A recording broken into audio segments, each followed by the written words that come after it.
Hello hello साथी hello. आज हामी सपना सिरियल सुटिङको लागि यो सौरामा आइएको छ।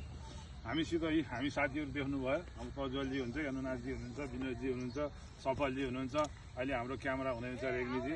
हामी यहाँ सुटिङको क्रममा छौँ। सुटिङको क्रममा आउँदा यनुजी हाम्रो सहनिर्माता हुनुहुन्छ हाम्रो यनुजी।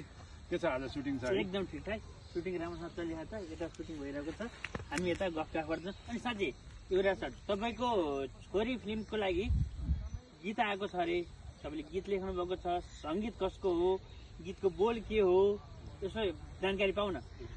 म एउटा अब मैले पनि यही तपाईँहरू जस्तै साथीभाइको तपाईँको त सबभन्दा बढी यसको देन हाम्रो यमनाथ अधिकारीजीको छ।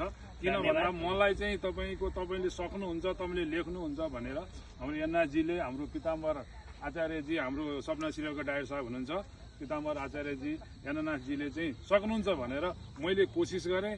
हेरौँ, मेरो रेकर्डिङ चाहिँ मेरो गीत भइसकेको छ।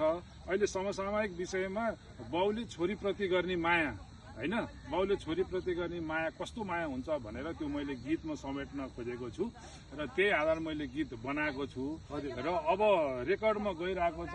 अब आउँदैछ, आइसकेपछि म सार्वजनिक गरिहाल्छु। गीतको बोल चाहिँ भन्नुहोस् न त।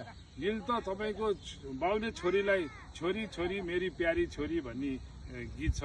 यही गीत छ। अब पछि रेकर्ड भएर आइसक्यो सार्वजनिक। अब सपनामा नि केही क्लिप आउँछ कि? सपनामा पनि त्यसको क्लिप आउँछ। धन्यवाद। साह्रै राम्रो गीत बनाउनु भएको छ। ल धन्यवाद युवराजजीले। हस् हस्।